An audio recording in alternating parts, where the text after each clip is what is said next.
teacher go to school? And here's your...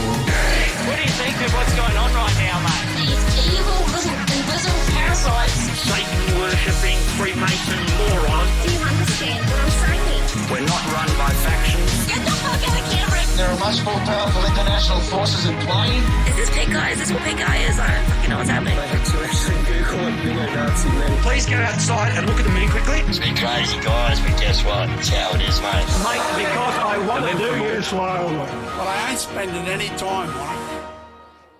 Welcome to the Conditional Release Program, a podcast that delves into the netherworld of cults, crimes, and con artists. I'm Jack the Insider, otherwise known as Peter Hoisted for tax purposes. And I'm Joel Hill, and this week we are looking at the new boogeyman of the conspiracy world, climate lockdowns. Is it boogeyman or boogerman, Joel? I don't know. I think there's no boogers left because climate change has killed us all. But most conspiracy theories have a kernel of truth to them. These ones really don't. They're fucking reaching, and we'll explain why.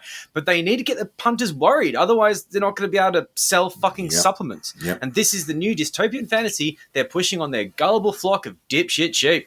Yes, Joel, the hysteria of climate lockdowns has started poking up all over the place. Dictator Dan is going to lock you in your suburb and you'll never be allowed to go to Movie World again. Only people that live next door to Movie World be allowed to go to Movie World. That's because climate change. Yes. And that sounds dumb because it is. There's nothing even remotely true about their theories, but they love to repeat them ad nauseum because if they're not angry, they're bored. And you wouldn't like cookers when they're bored. I don't really like them generally, to be honest, but yeah. Anyway, look, enough of that. It's my turn to rattle the can this week. We do it every episode. Some of you ignore us, but we're going to keep asking.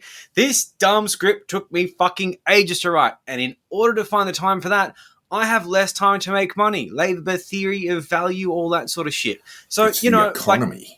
Well, yeah, exactly. I mean, cookers don't understand the economy because they don't work. They're scared of jobs. As you would all be aware, we have a Patreon which can solve all these problems and then some.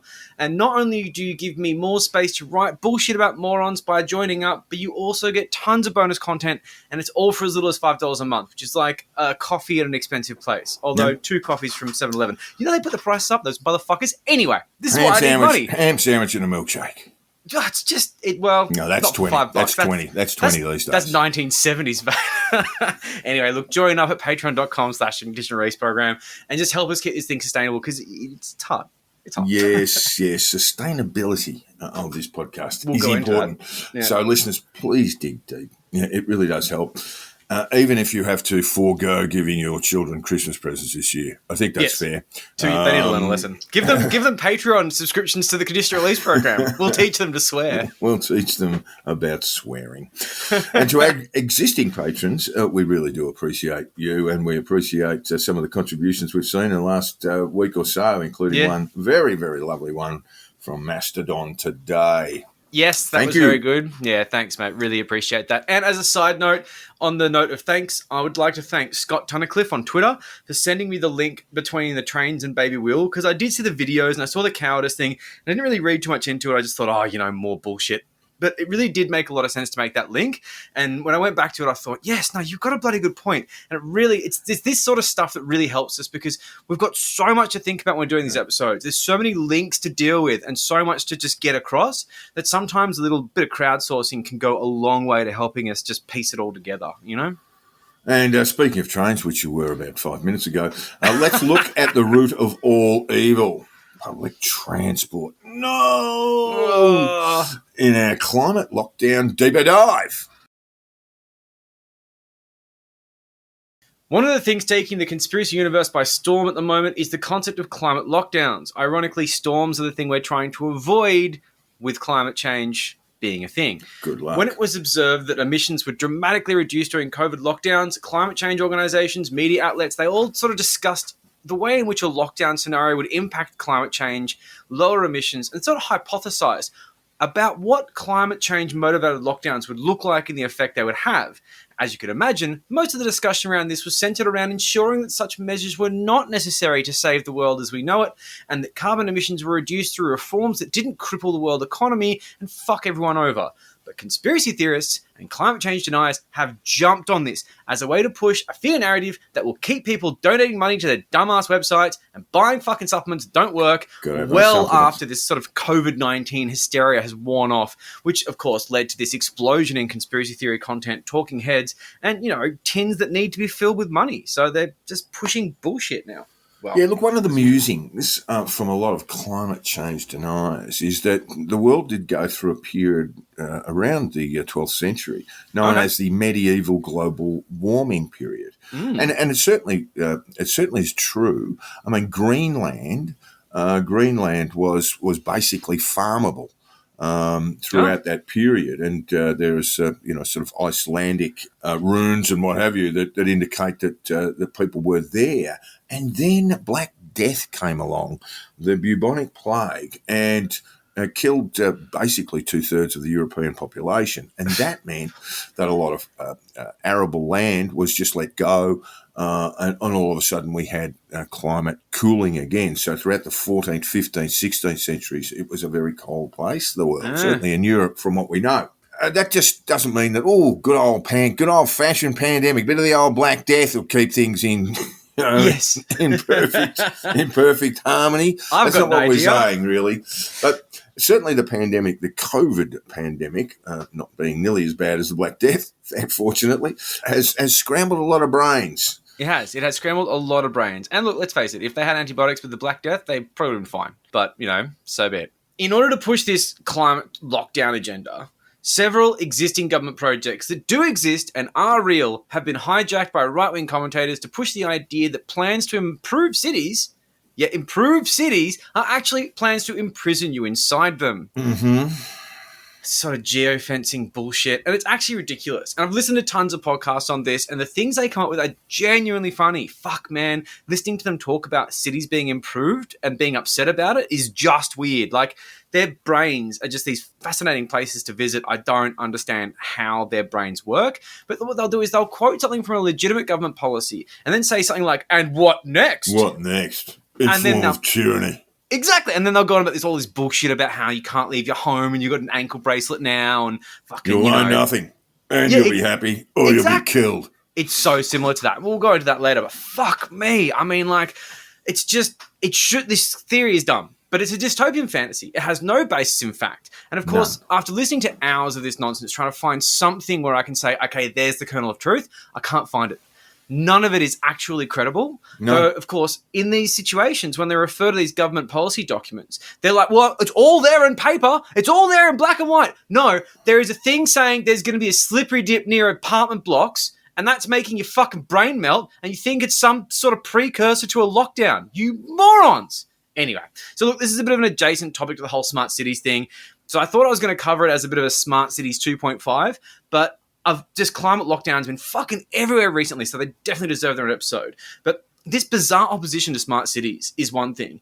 But, like, being opposed to basic city planning in general, like, it's so absurd, it becomes fascinating. God, what the fuck is wrong with these people? Smart cities are scary for several reasons that we outlined in the episode. A lot of surveillance and measuring and what have you. Yeah, and there's real being issues collected and harvested. Yeah. But the thing is, cookers are fundamentally terrified of change. I mean, they're terrified of clouds. They're terrified of the sky. They're terrified of the moon.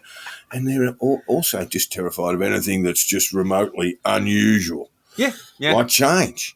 Yeah. Yeah, and they are unable and unwilling to understand the concepts behind new technologies, which is another reason they are terrified of the World Economic Forum and futurists like Yuval Noah Harari.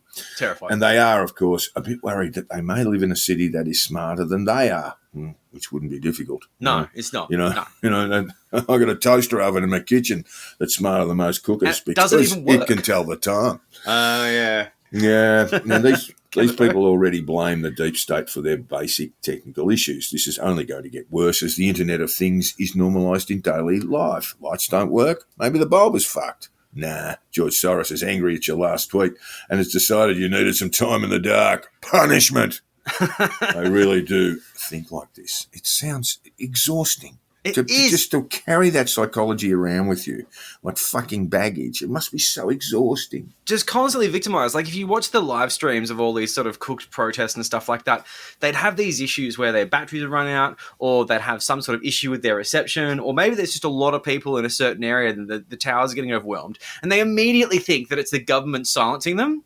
And you're like, no, you're having technical issues for a vast amount of reasons. Yeah. I've been hacked. Partially because you don't understand that. It's like, oh my God, my phone won't rotate. The government. It's like, no, dipshit. What is the government going to do about it? Oh, just so painful to listen to these fuck-ups. But anyway, I think that's a good basis to go from the fact that not only are they sort of scared of change, but they're sort of fundamentally scared of technology, and they believe that anything that goes wrong with technology is the government trying to kill them. So if their lights go out, they will think, fuck, George Soros is onto me, I better delete my tweets. Fucking idiots. Anyway, so look, there's 3 hot topics that are worth looking at. We'll look at these later when it comes to these sort of climate lockdowns things. And this is the stuff at the moment, but there's going to be so many more as plans unfold.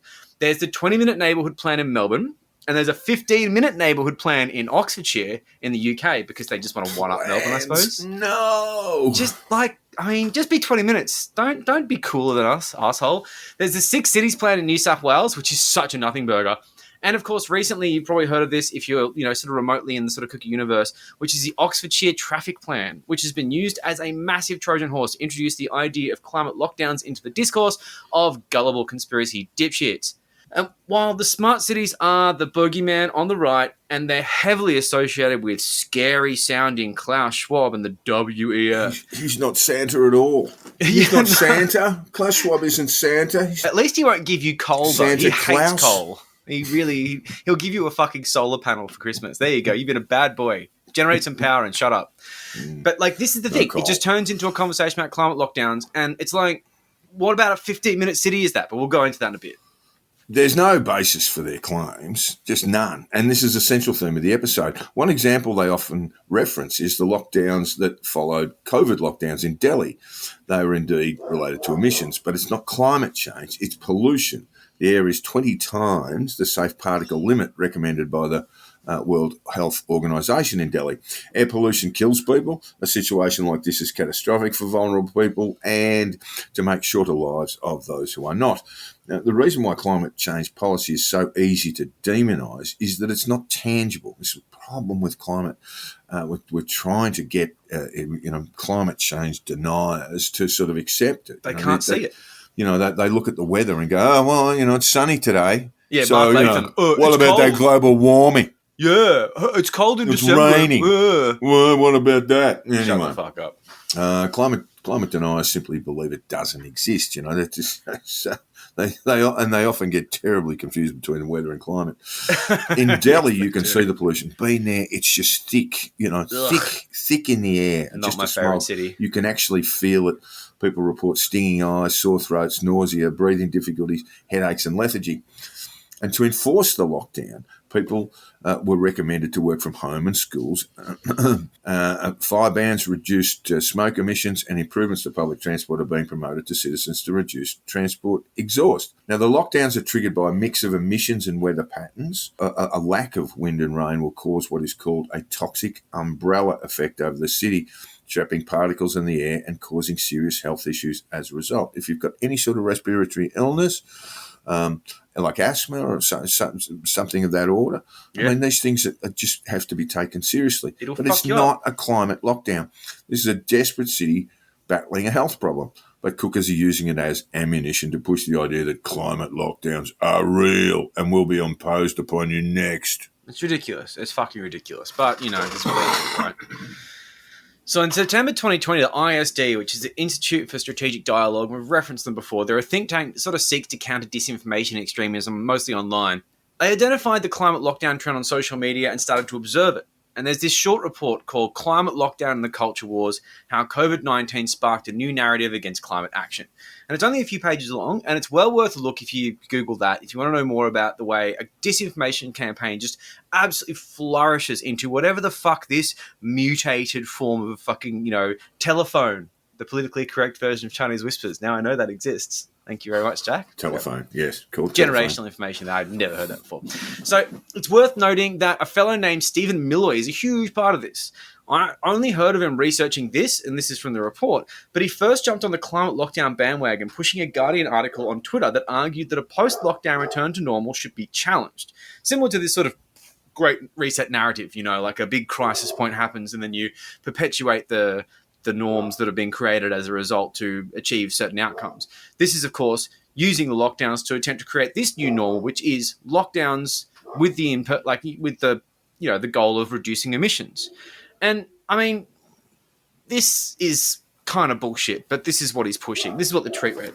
Yeah, this is Malloy's tweet. He said, "How climate bedwetters hope to translate the hashtag coronavirus lockdown into a climate lockdown. What was once impossible, socialist reckless, in parentheses, now turns out not to be at all. All their words." Sorry, whose words were they? That was the Guardian article. So he's quoting the Guardian article there. Yeah, I know. It's a very out of context sort of quote. It's generally saying that something that used to be considered impossible now after COVID lockdowns has become normalized and plausible, which is on a sort of policy level kind of true. But it's a very similar situation to that sort of you'll own nothing hysteria where someone publicly discusses a hypothetical situation in good faith. And it's then turned into this globalist agenda by right-wing actors with vested interests. And Milloy, whoa, that motherfucker's got vested interest. He works for the Heartland Institute, among others. Those guys. Yeah, I didn't actually know they existed until now, but I checked them out. Oh, yeah, no, they've been around for a long time. The Heartland Institute was, I think, started by the Koch brothers. And funded by them, all sort of secretive funding. But they were, this was an institute devoted to promoting fossil fuels. Yeah. And to undermining climate change. It very famously had their databases hacked and their donors published, and that's when we found out the Koch brothers were basically running it. That's right. And there were a whole lot of other fossil fuel interests involved there, chucking in a bit of coin. Well, it's Murray Energy is one of the backers, which is the largest privately owned coal producer in the US. And look, side note, Murray Energy might be familiar to viewers of John Oliver and his program, who had a legal battle with Bob Murray, who he called geriatric Dr. Evil. That's unkind. Due to his opposition to safety standards in his mines. Not just talking about mining coal and burning it, safety standards in his coal mines that may have ultimately led to a deadly mine collapse that saw 9 people killed. Oliver claimed it was a SLAP lawsuit. That's an acronym which stands for Strategic Lawsuits Against Public Participation. It was designed to scare people into silence with baseless legal bullying, which may have no prospect of success, but still expensive to be defended. This one from Dr. Evil cost HBO around $250K to put to bed. That's a lot of money. Yeah. I'm like, certainly for your average punter. If they tried to fuck me with that, man, I'd be crowdfunding till the cows came home. And hopefully it just never happens. Those methane burning bastards. Yeah, that's it. Everything's climate change. They're delicious too. So, look, this appears to be one of those coordinated climate denial campaigns, and his work in pushing it has been quite effective. I mean, credit where credit's due, right? His tweets appear to be sort of the beginning of this climate lockdown hysteria. It's sort of where it started, but he's also quite pivotal in maintaining this irrational fear. He's giving good value to the Heartland Institute, creating these false narratives to establish the conspiracy theory. Now, Milloy himself is a huge piece of shit. He doesn't just work for the fucking Heartland Institute. He's a lobbyist for big tobacco and big oil in general. He operates a lobby group for Philip Morris International called the Advancement of Sound Science Coalition. Sounds legit. That's a group dedicated to questioning the detrimental effects of cigarette smoke, especially secondhand smoke. Well, they are delicious, Joe. They are delicious. I love a Marlboro, I won't lie. This was set up in 1993, continued until 1998. Oh, I don't know, that might have been a little bit past the point where the harm of cigarette smoke and secondhand smoke was actually in question at all. Yeah, a couple of decades, yeah. Give this arsehole some money and he'll say fucking anything. And this clown, on September 14th, 2011, as the world is still shaking from the fucking September 11 tragedy, he claimed that asbestos may have prevented some of the September 11 deaths by preventing the towers from falling. Just why would you say that? Just shut the fuck up, idiot. Yeah, it's not a good thing to say. And just of course, had that asbestos come down with the building and become fibrous, New York wouldn't exist. Well, there'd be a lot of mesothelioma going Yes. around. Yes, they would. I can't even begin with that statement. So he also pushed the theory that January 6th was Antifa. Oh. And also the Unite how'd the that Right pan rally. out? Yeah, he's just a fucking dipshit, and he's clearly happy to just bullshit his way Lie, through things. yeah. Just lie through his teeth. That is an idiot. I'm not sure, but the idea that Charlottesville in North Carolina was a bunch of anti-fascists. Are you fucking serious? And of course, this is the guy who's behind the concept of climate lockdown. So I don't want to make these kind of reach links, but I will just say he's bullshit before. And he may very well bullshit again. So he's also a Fox News contributor. It does sound like a behavioural thing. It does. It's a habit. So he's on Fox News, and this gives him a platform for his bullshit. He has Laura Ingraham on board as well. She's parroting this nonsense. Breitbart News is pushing the agenda as well. I mean... In 2021, the World Economic Forum posted a tweet, which they then deleted and apologised for, which is a really bad thing to do, right? I mean, it's just immediately going to attract suspicion. But the quote, the tweet, and I quote, was that lockdowns were quietly improving cities. And this triggered cookers in a big way toward believing that the WEF, whose power they wildly overestimate, will be implementing climate-inspired lockdown policies. It's not a policy. It's not a policy body. Anyway, the tweet linked to an article titled "Lockdown Allowed Scientists to Study Earthquakes in a Way Never Possible Before." Ooh. The article, and all this baseless hysteria, was about scientists researching earthquakes. Damn those scientists, as the lockdowns reduced human activity so significantly that they had an opening to study seismic activity without human interruption. That's it. That's why it's quietly. The WEF think they are funny. That's their idea of a joke. They're having a bit of a jab. That's their idea of a joke. Quietly. Santa Claus, Schwab, and all the gang.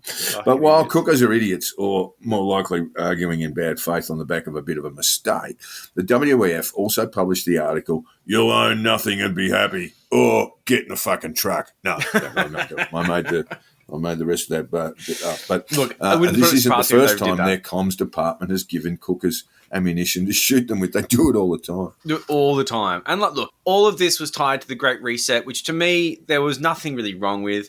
This is the theory that was outlined in a book with Klaus Schwab and Thierry Mallory that conspiracy theorists just love to talk about, despite the fact that none of them have actually fucking read it. They don't seem to know. I was having a chat to someone who actually said, "Have you heard about this thing, you'll own nothing and you'll be happy?" And I said, where did you get that from? He said, I picked it up on the TV. And I said, you haven't really read it. It was just a piece of really bad science fiction. That's kind of what it was. And it's not as if it's prescriptive, and it's not as if the WEF have the ability to be prescriptive. No. It's ridiculous. So, look, I listened to the audiobook, to be fair, full disclosure, because I can't stand reading. But, look, it's fine. It really is fine. They say all this random fanciful nonsense and just attribute it to the book. Like, I heard today in a podcast that Klaus Schwab was pushing a transhumanist agenda with microchips to be inserted into people's brains, and this was apparently in the Great Reset book. It was not. Quite frankly. It wasn't. It just wasn't. But they say this stuff. Put in my brain. Well, to be honest, I'd like a chip put in my brain because I struggle to do maths, but I put things into my phone and it does it in seconds. Yeah. Well, my phone's it'll smarter punish than me. you. It should be able to punish you. Let's mix that. Well, yeah, if you get your arithmetic wrong. What if you want to get punished? Just a quick zap of electricity through your brain. 2 plus 2 equals 6. Oh, do it again. Do it again. Oh. Yeah. Yeah, we're going to get James Spader on this shit. So the deletion of this tweet about earthquake studies, as you said, it was seen as proof the theory was valid. I mean, instead of being like, oh, okay, this is interesting. No, they're just like, oh, double down. Yeah, let's do this. And they completely ignored the base of the tweet. They all know it. I mean, if they don't, they're stupid. Rowan Dean from Sky News, who is all through this conspiracy theory, blathered on about this almost forever, broadcasting utter bullshit to the world stage on YouTube and making these wild, unsubstantiated claims, basically fear porn for cooked idiots watching his dumbass show. Yeah, and there's a lot of people on the left who are sort of giving them ammunition, right? And we get to the Guardian. The Guardian also posted an article that claimed it would need to be global lockdowns every 2 years to meet Paris climate goals. I mean, it's just dumb. Yeah, similar to the World Economic Forum. The Guardian isn't a body of elected officials. No. This is simply, it's a newspaper. And this was simply, and it's not even that in Australia, this was simply discussing the difficulty of reaching climate targets using lockdowns as an analogy. But anything to give their agenda substance is catnip to the people behind this. They are desperate for this narrative to become mainstream, and climate change denial groups are throwing money at this to get it to stick. So this article, the Guardian article, became the basis for other articles that made wild claims about the certainty of a rolling set of lockdowns to reduce emissions. And it was all bullshit. The article was kept online, but the headline changed from global lockdown every 2 years needed to meet Paris CO2 goals study to equivalent of COVID emissions drop needed every 2 years study. Either way, the damage was done by then and the cat was out of the bag. Yeah. It's unfair that the media needs to walk on eggshells due to the constant threat of catastrophic meltdown from right-wing extremists creating viral disinformation campaigns, but this is the world we live in. Guardian should never have published that piece or should have been more cautious about it. More cautious, yeah. And hindsight, of course, is 2020. Yeah. And, of course, on the back of this established narrative, Tucker Carlson decided to chime in and amplify the theory, causing traffic to reach new heights on social media and beyond. Yeah, he's pretty good at pushing bullshit. And Rebel News in Canada have also been proponents of this amplification process. Of course I have. And a Conservative MP in Canada circulated a leaflet suggesting that climate lockdowns were impending, and she was condemned for the move, quite rightly. But the seed was planted by a Rebel and just sort of legitimised by her position in public office. You know, Canadian MPs, Conservative MP says this is happening. Well, I mean, that's got a fair bit of gravitas. But the usual process for disinformation that has become sort of like a recipe for right-wing bullshit artists in the modern era was just followed. It was a recipe. It's just like, take this, get some idiot in Parliament to say it, sweet, got it. And even the UN doesn't want climate lockdowns. They said this in response to the positive impact of lockdowns on greenhouse gas emissions. The experience this year clearly demonstrates that restraining economic activities with its painful consequences will not slow down CO2 buildup and global warming. Austerity cannot lead to a zero emissions economy. Very, very powerful statement. That sentence, austerity cannot lead to a zero emissions economy. The green transition, the quote goes on to say, the green transition needs a new mode of production and consumption, and post-crisis investments must accelerate economic transformation to ensure that we, quote, recover better together. They fucking hate recover better together, build back better, all those catchphrases. Yeah, they just trigger them. They don't really get what they mean, though. They don't understand them. But that's the thing. The UN doesn't even want climate lockdowns. They don't even want them. They don't think they would work. As you highlighted, austerity cannot lead to a zero emissions economy. It's not the right strategy to tackle climate change. And that is the general consensus. I mean, no basis, no kernel of truth. But even so, in the end, emissions was a total nothing burger sort of element of these lockdowns. I mean, the impact on lives and small business was the main story, and rightly so.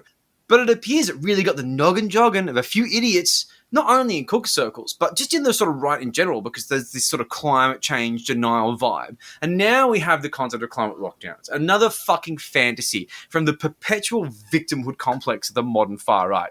It's just a bunch of necks looking for a boot to lie under, so fucking desperate to feel oppressed as middle-class nobodies in the developed world. Oh, your life is so hard. Oh, it's just pathetic. Well, now might be a good time to have a quick word to the cookers. Probably none of them listening at the moment. But here's the thing about lockdowns. They are economically harmful. That's the bottom line. The elites hate them. There's some other issues regarding the psychology of it, particularly developing minds and so forth, young people. But we're about to see around about 1 million people die of COVID in China right now. Now, China has got all sorts of particular problems. Low rates of vaccination, and particularly among the elderly in mainland China. There are also issues around the Sinovax, and I think the other one is the Sinotab, and they're non-mRNA vaccines and not terribly effective. Well, that's the view, and of course they won't accept that. But I did see that they were receiving a huge supply of German mRNA vaccines yesterday. So they'll quietly try and get those in arms in their population. But we're out to see about 1 million people there, and really what we see with lockdowns, particularly in a vaccine phase of a pandemic, is just basically kicking the problem down the street. and it's going to be like that. So we will see 1 million people die in the next couple of months and that's just a conservative estimate in China. Now, the reason why a lot of these harsher measures, lockdowns, etc., have been lifted in China is because the Chinese economy is spluttering. And when the Chinese economy splutters, we all basically feel the effects of that. There's no so the microchips. big issue is when you look at government, whether it's a totalitarian government, Xi Jinping, Xi is basically saying we need to get back to making money. Yeah. So whether it's totalitarian or whether it's a democratically elected government in Australia or in any of the states or in the US and so forth, it's all about making money. It's all about driving markets. It's Money all talks. about getting supply chains up and working again. Yep. They don't seriously give a fuck about climate change first. They think they live or die on economic figures. Yeah, it's so fucking true. And this is the sort of stuff they don't consider. But look, we don't turn to them for economic nuance. We don't talk to them for political insights. We look at them because they're funny. So, I mean, that's funny and also frustrating. And frustrating. Look, so specifically, Joel, let's take a look at the Oxfordshire traffic plan, which sounds evil and is. It's so frustrating. Fuck me. So, Oxfordshire is made of several neighbourhoods that are linked by roads. Generally speaking, most cities are. Some of them are modest roads built around a town that is over 1,000 years old. I mean, some of them have a fair bit of foot traffic, especially during university semesters, and it's a big tourist town as well. And for good reason, the place is fucking lovely. Over time, traffic congestion has got to the point where something must be done. So the Oxfordshire Council has implemented a program that will prevent people from driving on the more direct roads that are crammed with traffic and go around on the so-called ring roads that are a longer journey but eventually get to the same place. Now, They're probably quicker. Well, I'm not so sure It's about hard that. to know. But Yeah, with I mean, it's traffic hard to know. involved, But basically, yes. they're saying we cannot, we've got to do something about traffic congestion. You got to go the long way because you can't go through the city anymore because there's not enough fucking space on the roads. So this is an important part of this. Get to the same place. You are getting to the same place. You're just going around the main roads. You're changing the way you get to your destination because it's a traffic mitigation program. It is not stopping you from going there. There is nothing stopping you from getting to your destination. It is simply stopping you from using certain roads because they are problematic with congestion. Now, they're calling them traffic filters, and that is kind of what it is. It's a traffic filter. It's really not a big deal. There will be an emphasis on cycling, probably cycle paths, walking, public transport options. Damn their eyes. And look, but like this isn't even because they're flower-rooting communists. It's just because there's shitty 1,000-year-old roads in the inner city. They don't support modern traffic requirements. A few buses and a few bikes ridden by obvious communists is kind of all there's room for. So bus routes will remain on the local roads. Permits will be issued for some cars to be allowed to travel on these roads at certain times, usually for things like medical appointments and stuff like that. And they'll get there quicker because there's less traffic. Yeah. Fox. So this plan is a 12-hour plan. It sets an automated barrier between 7 a.m. and 7 p.m. where fines are issued for cars using automated plate recognition if they drive through the barrier without a permit. And I'm sure there's all sorts of ways that this can be problematic, but we're not here for that conversation. We're here to discuss why Oxfordshire councillors are being threatened with death by idiots on the internet for making a traffic mitigation program. And the reason stated, this is so great, this is such a British thing, that inaccurate information was being circulated online, like the understatement of the century. Inaccurate. Yeah, inaccurate. Yeah, it's inaccurate. So let's have a look at that. This is from Sky News Australia, and it's important to say Sky News Australia because it's not Sky News UK, which is kind of quite different. December 7th. Yeah, prepare for climate lockdowns. Rogue British Council wants to strip you of freedoms and everyday liberties. Sky News host Rowan Dean says, according to Darren Burks at the independent website Vision News, the Oxfordshire County Council is planning to embark on climate lockdowns in 2024. I believe we are facing a sinister threat to the freedoms and everyday liberties that we and our parents have taken for granted all our and their lives, Mr. Dean said. I'll get back to that in a minute, Joe. But are being squeezed out of us by woke, left-wing, authoritarian governments more effectively than a python crushing the breath out of Mrs. Kafoop's pet. And if we don't wake up soon and start saying no, it will be too late. Let me just get back to that. Look, I know Rowan Dean personally, away from the screen. He's actually a decent human being. But he really has got this shtick of, permanent outrage going for him. Let me just explain. Now, Rowan's probably a little bit younger than me, and I don't know how old his parents would be, but my parents certainly are of an age where they lived through World War II, and I guarantee you, whether it's his parents or mine, their everyday liberties were well and truly restrained during wartime.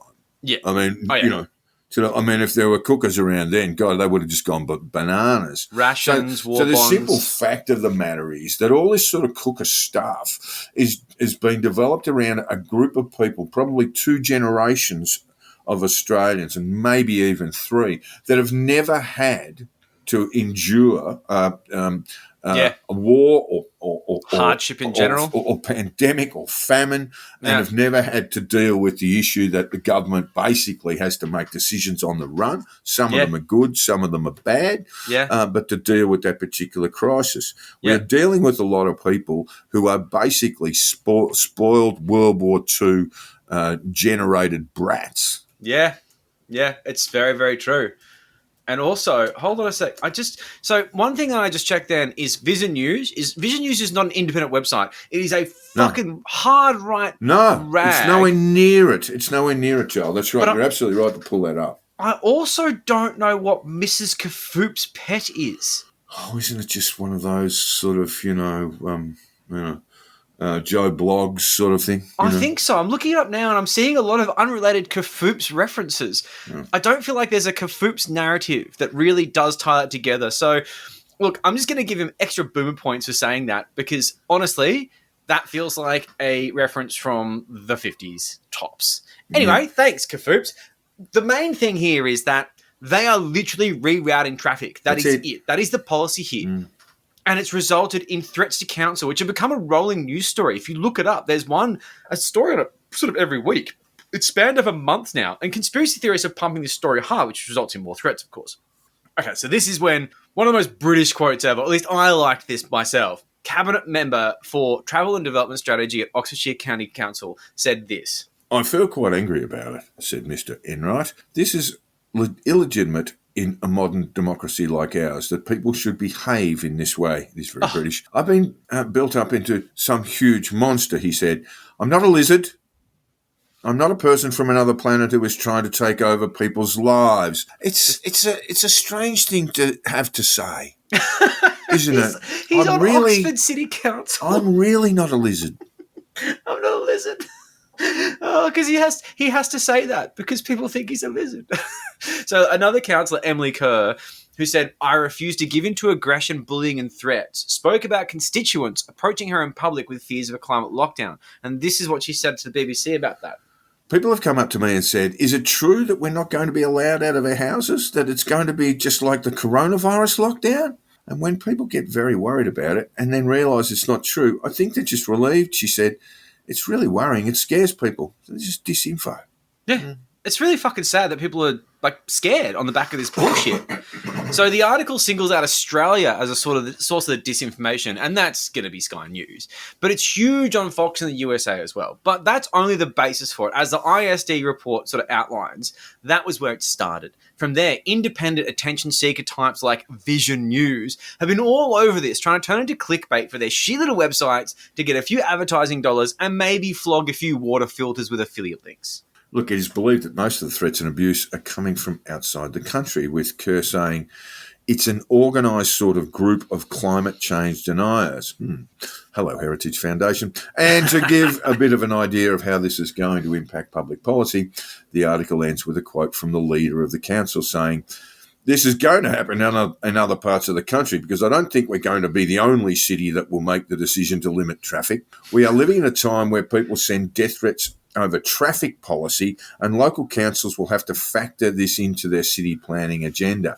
How fucked up is that, Joe? It's ridiculous. It's ridiculous. It's so summed up in that quote where it's like, because I don't think we're going to be the only city that will make the decision to limit traffic. And it's like other councils are sitting there watching this thinking, fuck, maybe we shouldn't. Maybe we should just leave this alone. I don't really want to get death threats from chuds. We know what we're going to enter into if we do it. Yeah.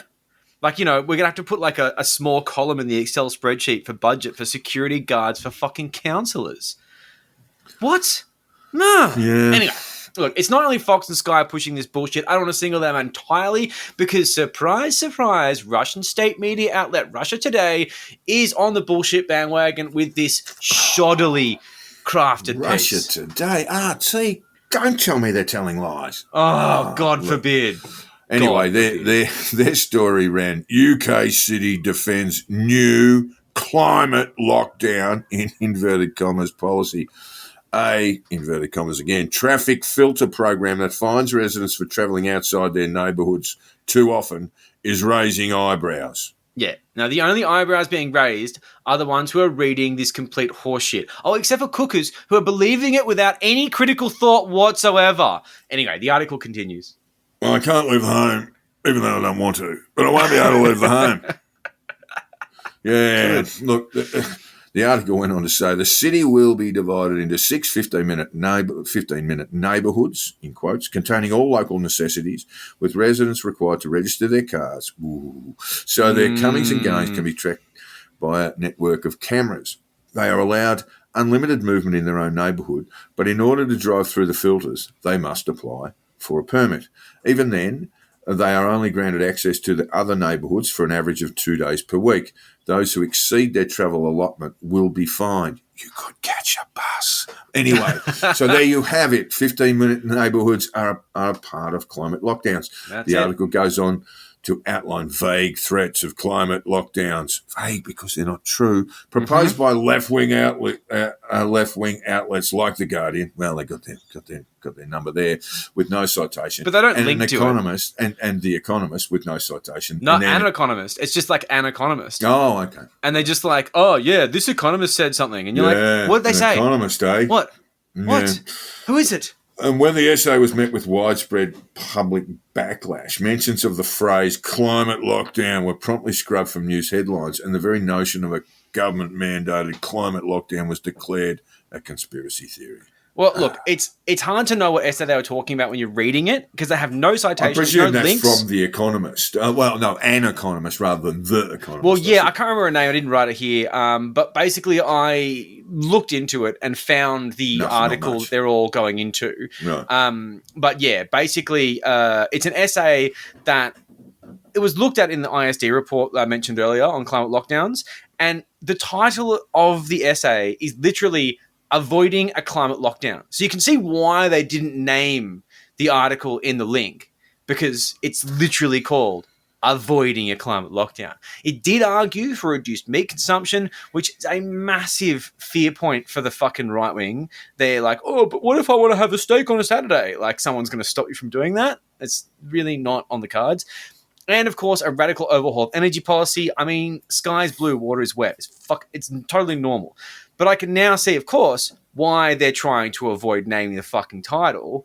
But, I mean, the ISD summarizes it by saying that this is what she meant to say. Her argument did not celebrate the idea of climate-related lockdowns, but rather laid out the policies needed to avoid them. And, like, let's just not let the truth get in the way of a good yarn, hey? Like, we're having a bit of fun here. Why, consider the reality of the situation when you can just make up our own narrative which suits our political objectives? It just seems more effective to me.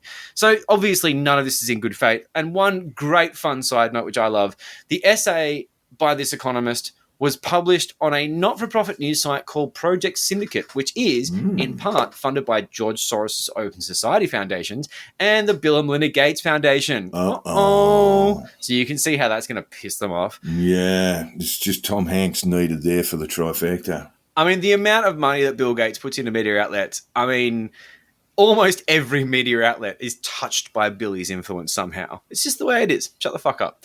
But also, another fun note, which I found on the Russia Today website, there's a banner at the bottom of the article that says, beat censorship, follow RT on Gab. And if you don't know already, Gab is a Nazi shithole social media service for like 4chan kids who think that 4chan's not edgy enough and just right-wing pests. So that says a lot about where RT are putting their sphere of influence. And have for many years. It's a propaganda. RT is a propaganda arm of the Kremlin, and it's just straight out. But you can see, that while RT might have been pushing propaganda at certain points, blah, when you look at the sort of Daniel Morrison top-down perspective of this sort of, QAnon umbrella type thing. Go back even further, Joel. RT basically pushing Brexit. Yeah. They use these sort of ways to undermine Western democracy. The West. And they attack us from within using these kind of psyops and all this sort of right-wing nonsense, making these people believe some of the dumbest fucking things and thinking that Ukraine's actually full of Nazis, which there are a few in there, but still. So they're in Wagner Group. Well, at the most recent election in the Ukraine, the one that saw Zelensky elected president, the Nazi parties, the extreme right-wing parties, were reduced to 0.2% of the vote. Yeah, that's worth saying. That's very worth saying. Yes, there is a sort of a political structure around extremist right-wing parties in Ukraine, but really nothing compared to what the Russians are about. I mean, what the Russians are about, what RT basically gives away on any given day is that it is an extremist totalitarian state. Yeah, that's it. And look, we've got fucking Nazi cookers all over the place. So, I mean, don't be throwing stones, my friend. You're living in a glass house. So the Oxfordshire plan has these cookers dancing because they love this idea of being right. And they love thinking that they're right because obviously they're wrong.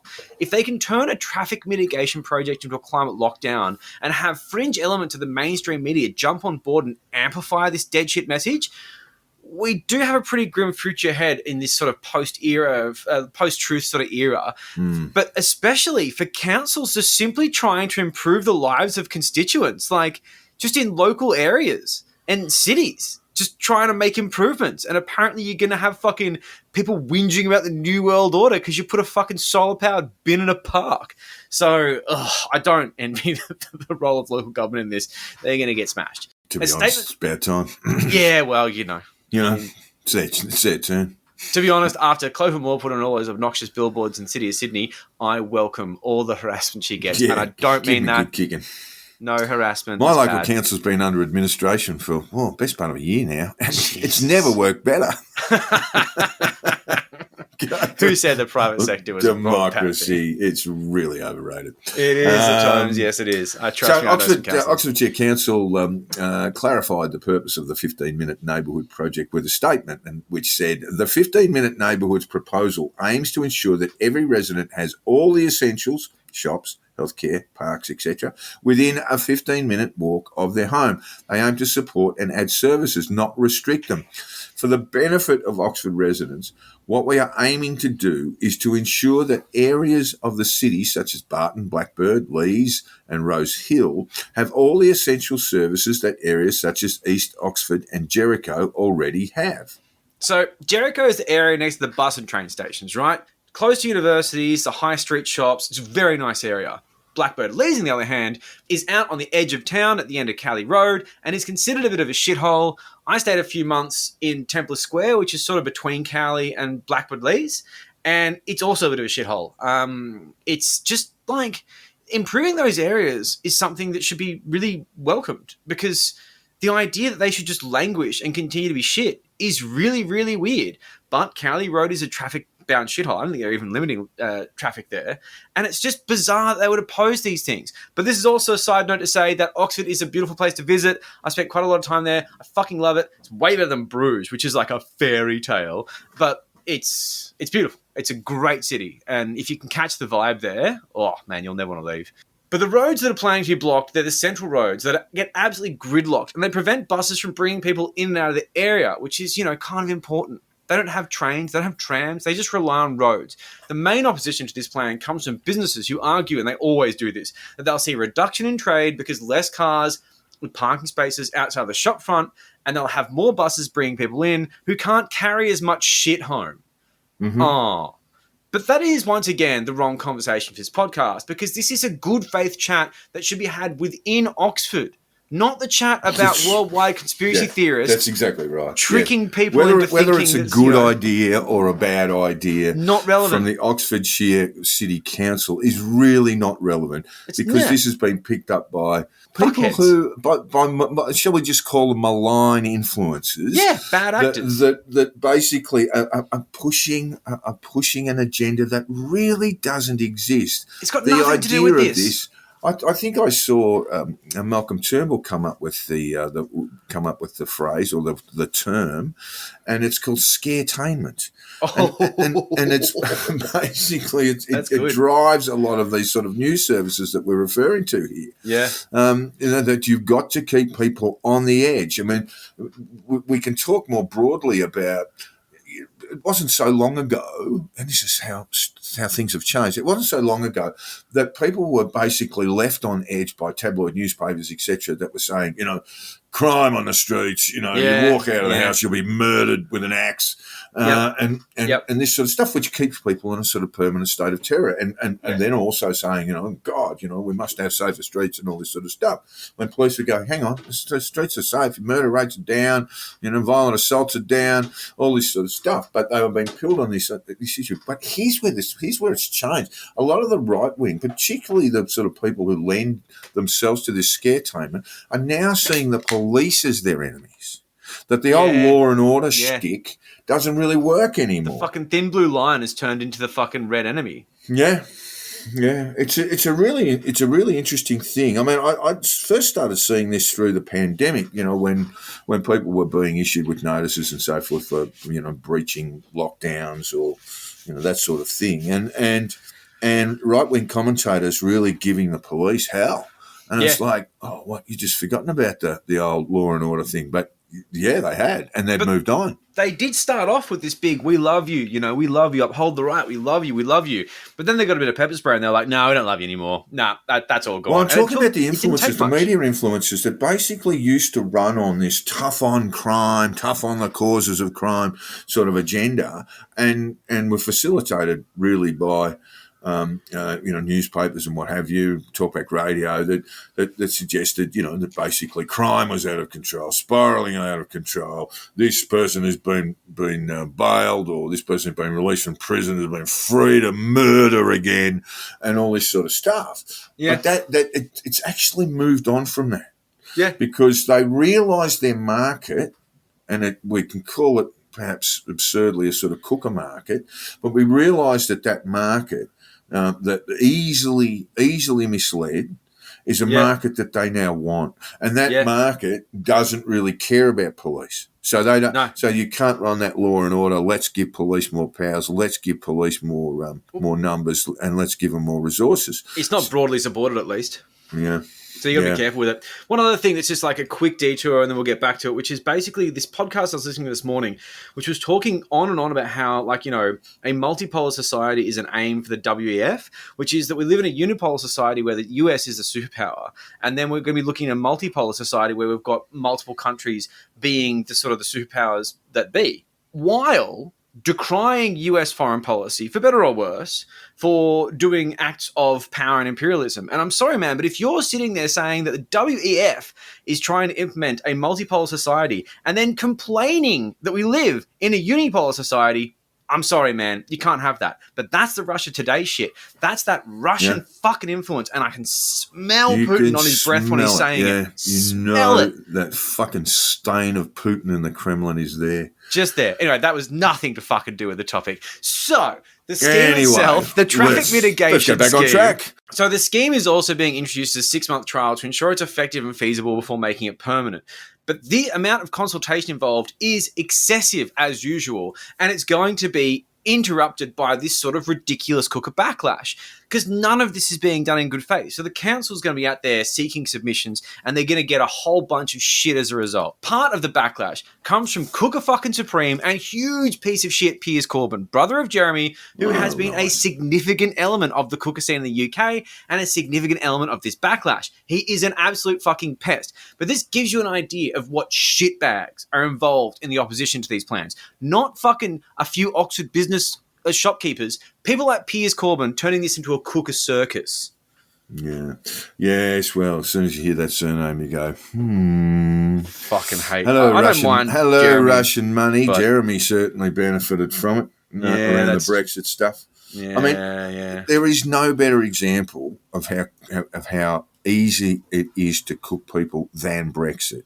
Here, people were being directed to vote against their economic best interests.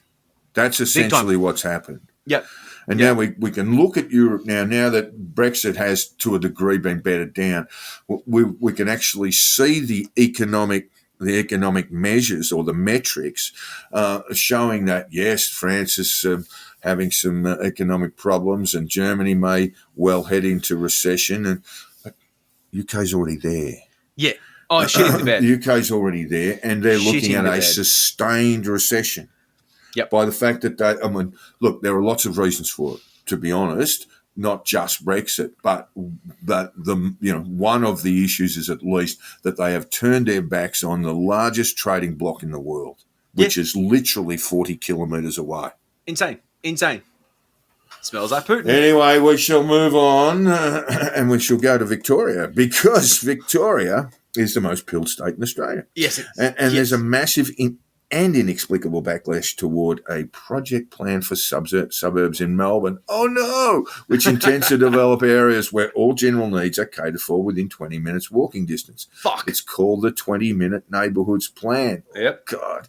The idea is to have employment, shopping, medical, educational and recreational needs. How about a dog park thrown in within a local area? It will also focus on implementing community projects. It's not even about tech, but the cookers are still terrified of it. Why? They baselessly believe it's going to be lockdown area for the sake of reducing emissions. Yeah, it's all about this idea of Dictator Dan stopping you from leaving your suburb. I mean, it's fucking baseless. And the plan does intend to reduce the need for private car travel by ensuring that facilities are within walking distance of residents and stop them from getting their fucking car. For some reason, that's a bad thing. It's just cooking nonsense. I mean, if you've got a medical centre just down the road instead of in another suburb, like, where's the picket line? Why? So anyway, I'm going to try and give you some reason. So we're going to go into the thought bubble brain of these fucking morons. So I went through Telegram, searched for 20-minute city neighbourhoods, and a few posts came up. Here's the first one. The aim by 2030. So it's just nothing there, right? There's just no evidence whatsoever about 2030. It's just thrown in there. Agenda 2030, yeah. The aim by 2030, as per the C40 city agenda that the Australian government has signed you up for. What? It does exist. It's a thing. Australian government? Yeah, so it's actually the Victorian, it's the Melbourne local area that signed up for it. So no, the Australian government Not hasn't the signed us up Australian for it. government. That's my point. No, you're quite right. Yeah. Well done, jurisdiction, man. That was very astute.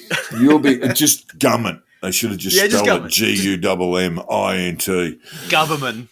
Anyway, what you've signed up for is you'll be locked down in a 20-minute walking radius under 24/7 surveillance. Mm-hmm. No car, no travel. Mm-hmm. I'll be able to walk. Have a leg broken every Wednesday. Minimal to no animal products. Your food choices will be made for you. Eat the bugs. Eat the fucking grasshoppers. Depending on what the government decides. Only fruit, veg in season. Fuck A limit of 3 to 8 pieces of clothing a year. That actually would expand my wardrobe. Yeah, totally. Your purchase choices and ability to earn an income curbed and dictated by increased carbon taxes and red tape. The worst kind of tape. The worst kind of tape. All this in just 8 years' time. The most dictator control ever in the history of the world, placed in the hands of a few rich people, like, not Stalin's Russia or Mao's China. No, nothing, not even close. Who are these rich people? Uganda. Is it Gina Reinhardt? Pol Pot's Cambodia. Nope. Yeah. Doesn't even come close to what's being offered here. No. Every facet of your life and choices dictated based off false science. Not of, you fucking moron. I've said it before and I'll say it again. That's just I love people who, they come up with what sort of broadly speaking is a polemic and go, I've said it before and I'll say it again. The same people who slaughter hundreds of millions of people in the name of communism are still in control today. Really? Like Pol Pot. Yeah. Yeah. Yeah. Watch Europa, the last battle on the homepage of our website, www.australiansovereigntyalliance.com. Geez, you're not going to type that into a URL, are you? No. Anyway. You copy and paste it. And there's a link there. There's a link down the bottom. So, for those that don't know already, Europa the Last Battle is a 12-hour propaganda film that denies the Holocaust. And it actually feels longer. Yeah, I haven't 12, seen it. it just, 12, you'd think, yeah, I can cope with 12. But this is like spending, your old age watching a fucking shitty documentary. You wouldn't even call it a documentary. Again, you'd just call it a polemic. But we tease these people about being so stupid, and they spend 12 hours watching this shit. I'm like, almost respect. I mean, unless you're taking Ritalin or something, how the fuck do you focus for that long? My God. The answer is they don't, Joel. There is truth to that, they go and get an ice cream, they go and have a shit. And then just come in and go, I just got back to where the government's still just trying to torture us.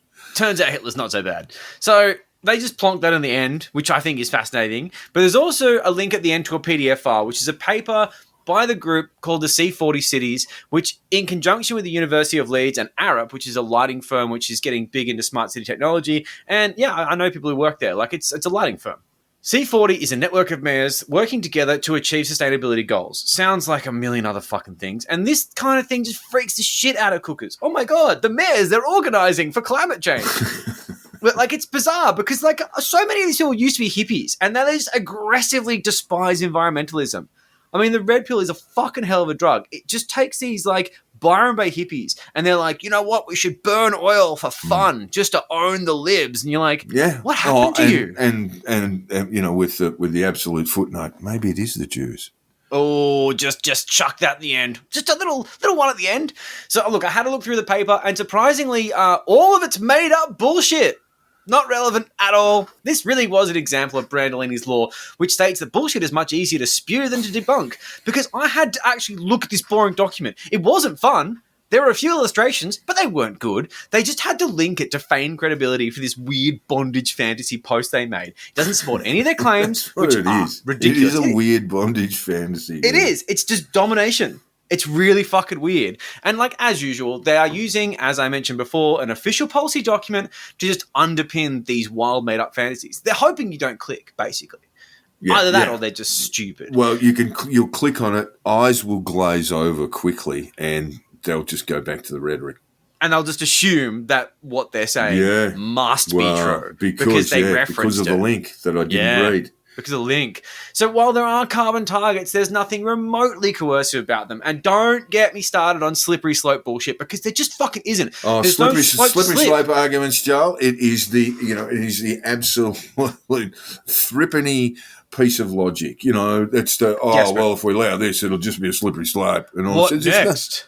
Well, this is the slippery slope argument we might remember was used in the same-sex marriage debate, that ultimately we'd be allowed to, marry our dogs and cats. Yeah. I mean, one of each, and because we'd be allowed to be, we'd be allowed to have multiple marriages with our dogs and cats.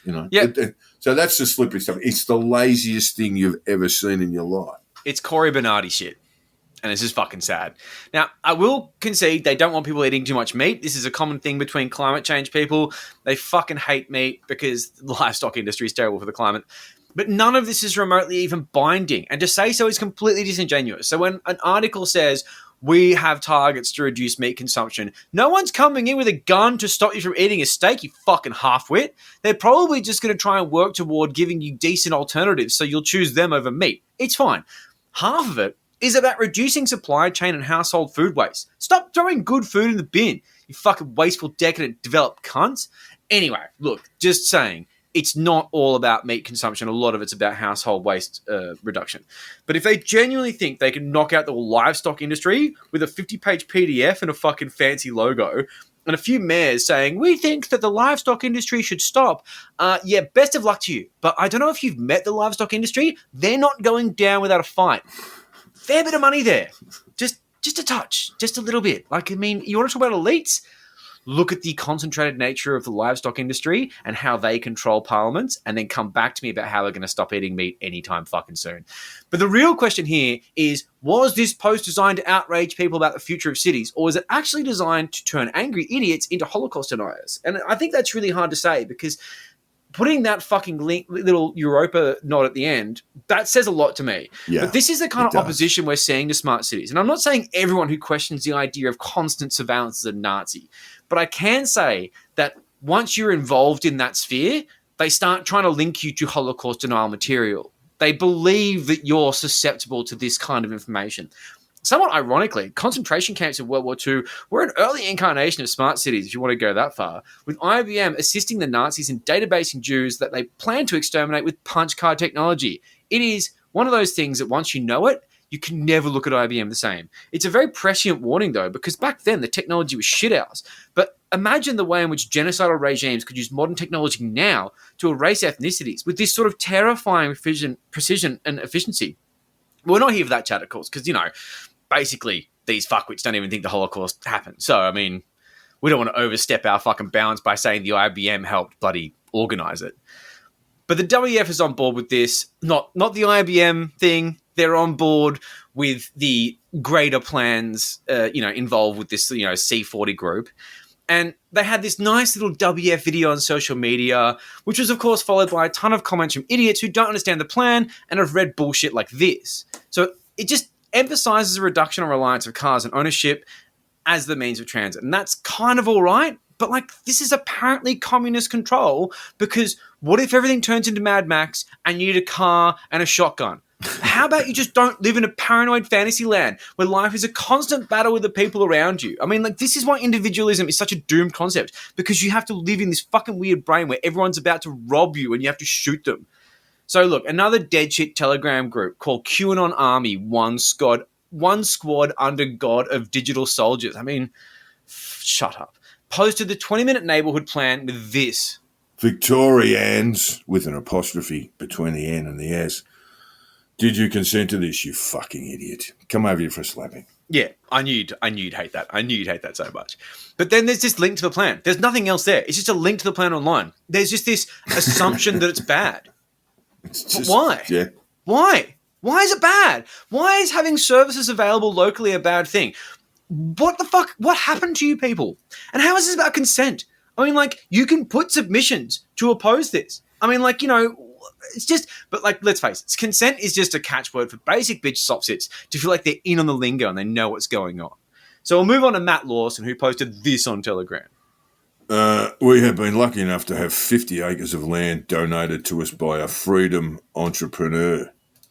It has a large old shed which we will use to help with group homeschooling, and it also has room for basketball and other activities. 50 acres of land, yeah, I reckon, should be able to get a basketball court out of that. Well, that's good. Our communities are amazing, Mr. Lawson said, and will only continue to grow and prosper. Well, you're going to have to, you're starting from a pretty fucking low base, mate. You've only got a basketball court and a fucking shed for a school. Mm-hmm. They can stick their 20-minute cities up there, a $sign. I think it means ass. I'm sorry, but why? One of their donkeys. Yeah, exactly. I mean, ARSE for starters, you fucking American. Yeah, you fucking idiot. But the funny thing is, the American vibes are actually quite true, because he posted a photo attached to it, and I did a reverse image search, and it's actually a plot of land in Maryland in the USA. So, yeah. I mean, obviously it's bullshit, but in the off chance that it's not, he just got a plot of land in the States, and hopefully that's where he goes, and we never fucking see him again. But honestly, if you want to live rurally, then go for it. But maybe if you make a big fancy plan of basketball courts and sheds, make sure the guy giving you the land isn't just trolling you, and maybe reverse image search at first. I don't know, best practice and all that sort of thing. But look, it's important that people who want to live rurally can do so, and I don't see any reason why they can't. At no point in logical discourse have I seen the idea that people be forced into cities. they may miss out on certain facilities. But later on, we can briefly talk about the 6 Cities plan, which plans to bring these facilities to regional areas so they don't have to move into cities. And there will be, within a reasonable distance, world-class facilities. By the way, spoiler alert, they're against that too. Ha! Fucking idiots. But this is the thing. If you want to live rurally, that's fine. But don't expect to have a hospital within 20 minutes walking distance. A, you're upset by that and you oppose it, so fuck you anyway. But B... And as someone who does live in these areas, sorry to interrupt. No, go. But basically, you understand that, a hospital is good. We've got a lovely hospital in Barrel and I know a lot of the regional hospitals as well. It's almost like a triage, emergency department. If you want specialised treatment, whether it's urology in my case or whether it's cardiology or anything like that, you'll need to go to the city. That's just the way it is. Yeah, exactly. Yeah. So people should be able to live rurally if they want to. They can fuck off into the forest if they want to. The idea that they can't is what plays into this idea of climate lockdowns. It's that desperate thing that cookers are on about because they feel like they're being coerced into something they don't want. And while there's absolutely no reason to believe that you're going to be geo-fenced in your area for some climate change reason that they've made up, let's face it, a huge part of this is just the fact that public transport is available within 20 minutes walk of residences. So if you've got a tram stop, what, can you only go one tram stop? Is that how this geofence works? None of it stacks up. So if you want to live out in the sticks with a shotgun, be my fucking guest. Shoot some deer. It's no problem. But if you want to live in the city... a shotgun, Joe. Well, okay, you'd use a fucking 30-06. Shut the fuck up. But they need to keep the business going, this business of fear. And people aren't living in fear of government overreach anymore. Exactly what it is. Because their lives are back to normal. So you'd think that, there's this, joy from cookers who are saying, thank Christ they've repealed these things. And Tinfoil Tales actually really highlighted this, was interesting, how Serene and Matuk were getting kind of pissed off that they had cases on foot, but the outcome they wanted came before the cases were resolved. And it's like, mate, but you got the outcome you wanted. Where's the thing? They repealed the public health orders, which they always said they were going to, but they need a boogeyman. And this is the kind of thing, this idea that your kid can walk to school and there is public transport nearby is Stephen King shit to these people. And I just find it baffling, even with the climate lockdown side of it. I mean, shut the fuck up. What you've got, you do have this, and we just get to this sort of nexus of, conspiracy cultists, often with this sort of religious fundamentalism there, multiplied by severe distrust of government and all its arms. Yeah. So be it the criminal justice system, police, health departments, Yeah. I mean, that's the danger here, that we've got these influences, even scumbags like Lawson, who are pilling people on fear, right? Who are people who might have, profound and deep faith to the point of fundamentalism, and have been pilled on fear through conspiracy theories generally. Yeah. Where do you think that's going to end? I don't know, because I sort of want them to wake up. It's going to end in violence. It's going to end in violence. Yeah. It's going to end in sort of terrorism. Yeah. It's quite plausible. Well, look, we've got another take on the Victorian neighbourhood situation. This is from Telegram. Take it away, my friend. The Victorian government is building 20-minute neighbourhoods. They claim that the 20-minute neighbourhood is all about living locally. It allows people to meet most of their daily needs within a 20-minute return walk from home. You will most likely need special permission to exit your zone. If you're in a poorer zone, too bad. No walking around with the hoity-toity. Yes. Doesn't the future look bright and open for Melbourne? I mean, there's a lot of whinging and whining about it must have been so devastating for the ones who do still have some clarity around them to see in the federal election and then in the Victorian state election, their nonsense come to about 2%. Yeah. Because it's bullshit and people see through it. I mean, for starters, where do you get special permission to exit your zone from? Where is it? You've got this bizarre victimhood complex, but you're just projecting. It's just ridiculous. This is the thing, man. As I was saying before, they want a boot on their neck and they'll create one if they don't get one. Yeah. They want to be oppressed so they can complain. But I tell you what, as you said before, they haven't lived through these times. They haven't lived through war. They haven't lived through famine. They don't know what oppression is like. They don't know what adversity is like. And they're fucking like playing The Sims Adversity Edition and trying to fucking create it in their minds. Why?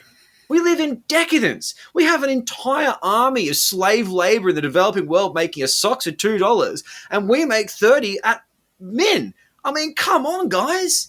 You've never had it better. Shut the fuck up. Just take it as it goes. And if something bad does happen, mate, I'll march alongside with you. But I tell you what, things are good. Shut the fuck up. Anyway, here's another Telegram post, and God, this one sucks. I saved the best for last here, and I want you to read this because it's going to make you really upset. 20-minute neighbourhood spelt in the American neighbourhood fashion. A good friend once told me that the 5, 10 and 25-kilometre lockdowns during COVID, all in caps, were nothing but a psyop to get people accustomed to being locked into an area. Good insight. Friend. See? Good what friend. better source Smart than friend. that? What's your friend, Dan Andrews? I often use that in journalism. Well, where'd you get that from? Oh, good friend. A good friend, yeah. She said to look out for new health and well-being centres. Oh, God. Then imagine being connected to the Internet of Things. No, my light bulb's judging me. Where if you venture out of your zone, your phone won't work or your money won't be recognised. Nothing will work. Fuck. Just like you fucking lazy piece of shit. All tied into your digital ID, your social credit score, and tracked via 5G. Ding Dong Dan has even invested into the same surveillance software used by the CCP. Has he? That's the Chinese Communist Party for those wondering. Yes. We're just waiting for blanket 5G coverage and the systems to be ramped up. Cool. These days, with the jab sending out MAC addresses and MAC patents addresses from the jab, literally revealing nano-computing circuitry inside the jabbed, this nightmare is unveiling in front of our eyes. But not to worry, there's cute little cartoons to help sell this concept, and the dumbed down, govern me harder, woke masses will do anything to jump in line. Fuck me. Right. Okay, Man, so get some fucking help, man. a MAC address is a hardware address that is assigned to the devices on a network. There's a logical address and there's a hardware address, and the MAC address is that. Why they're using that is fucking beyond me, but I heard Tinfoil Tales this morning. I finished off the episode, and there was a bloke screaming about how graphene oxide gives you a MAC address, which then registers you onto a network through 5G networks. And, I mean, that's crazy. There's, like, where do you start with this? Like, everything about this was cooked, but, like, people believe this. That's yeah. fucked. Well, just going on the Victorian state election, about 2% of Victorians believe it. Look, anything more than 10 people not being able to see through that obvious made-up bullshit is insane. And by the way, your friend doesn't exist, and if they do, they also need help. Yeah. Go and seek it together. Mm. So another project that's on the cards is the 6 Cities Plan in New South Wales. I'm not going to go too long on this because we're kind of at the end here. But local government areas in Newcastle, Sydney, Wollongong, along that sort of coastline, they're planning to develop global It's only 3 cities, Joel. I can see a flaw in the plan. Yeah, I know, totally. I didn't bother. There was a whole bunch of these like big, long-named local areas, and I'm like, I'm not saying it. I'm not doing it. I'm not going to spend 40 what's seconds. the term when cities merge? What do they call it? Megalopolises. Yeah. Amalgamated councils. No, megalopolises. So Is that? Oh, okay. The first one was Bosnia Wash, which was Boston, I like the New Greek York, connotation and of Washington, megalopolis. but Baltimore and Philly and other places thrown in. Well, I tell you what, I could have easily have just put the local area councils in there instead. But they're planning to develop these sort of global cities outside the traditional CBD with airports, universities, training centres, employment opportunities, you know, all the bad things. And basically they want to ensure that Sydney doesn't sort of overheat and become the only place people want to live. They want to provide opportunities and value to these sort of regional areas. And cookers hate this. They fucking hate it. And why? What? Because they live in Wollongong, Joel. I mean, which is a beautiful part of the world, by the way. Yes, don't send us mail. Newcastle, Sydney, Wollongong, Newsy Wool. There you go. Yeah. There's your name. You There's could get your name. $20,000 for that. I tell Yeah. you what, they paid a lot more for a lot less. I bet you they did. Yeah. I bet they will. So will I mean, this is just an absolute nonsense, but they believe, basically, why won't be allowed to live in Western Sydney? If you live in Western Sydney, go and live in Wollongong. It's still pretty dear, by the way, but it's much nicer. Yeah, there's a beach. You can hang out with Mark Southcott. Same with Newcastle, yes. The reason why they're upset with this is because they're fucking idiots. Yeah, that's right. Yeah, And they haven't even linked this to climate lockdowns, which I find fascinating because with the 6 cities, I saw it coming up all the time, and I did another Telegram search to sort of check it out. They're just angry about it. But some posts, just like the one above, where it's did you consent to this? They just link to the New South Wales government head's website with just statements like, oh yeah, this is the next agenda for New South Wales. There's nothing of substance. I saw a video. It was 30 minutes long. I watched maybe about 45 seconds of it. It went through a PowerPoint presentation where they didn't even bother doing a full screen. They still had it windowed. And they just prattled on about Agenda 21. And I don't know why. They make all these bizarre reaches talking about the WEF and Rockefellers. But there's no basis. It's not related to this plan. Rockefellers almost certainly don't have anything to do with this.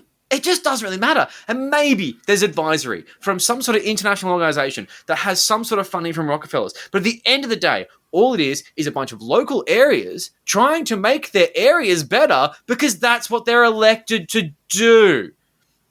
So, walking pit of psoriasis and sadness, Danny Searle, who is a pathological who remains remarkably unarrested. Yeah. Yes. Yeah. I mean, really, he is. I think ASIO have tabs. That's all I'm going to say. He's called people to oppose the plan and gives links to the submission site because, of course, a council that accepts submissions for consultation, that's tyranny. That's the first sign of tyranny.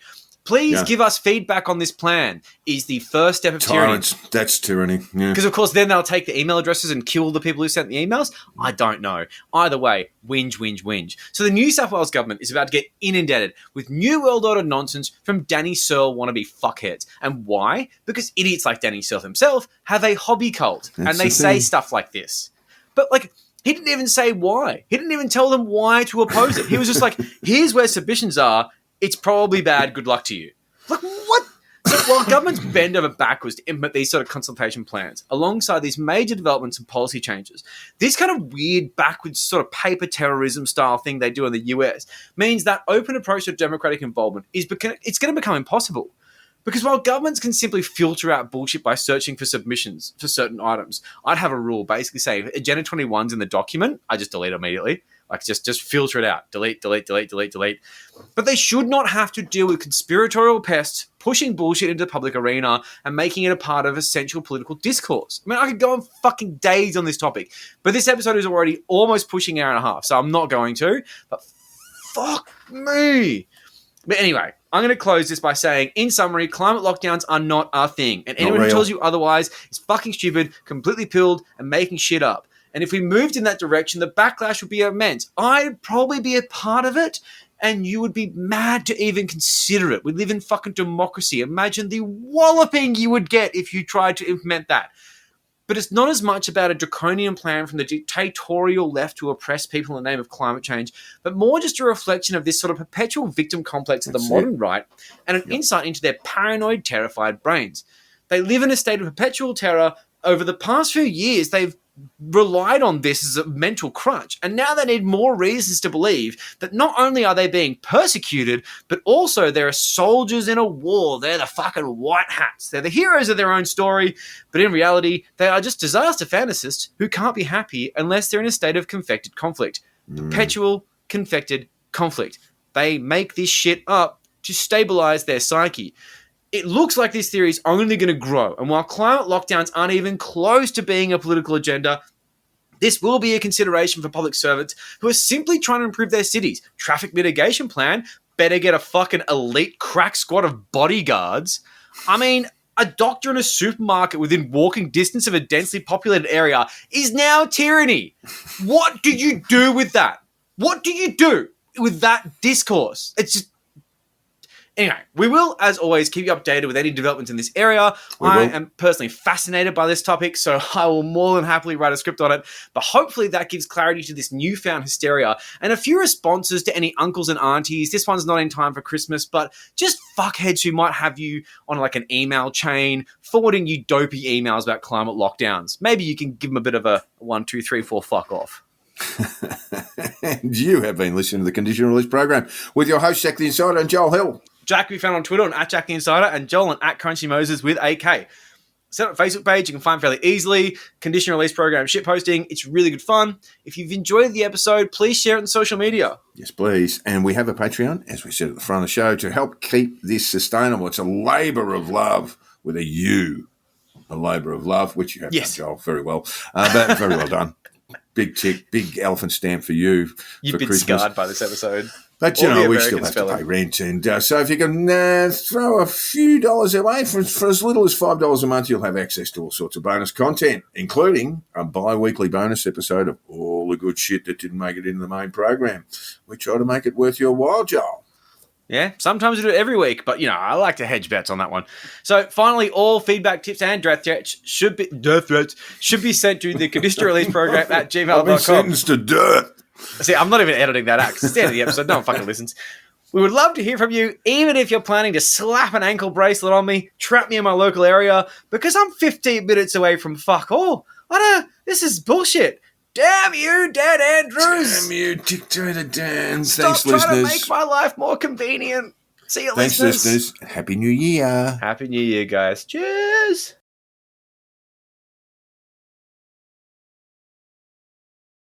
I don't think I ever want to talk to any of those people.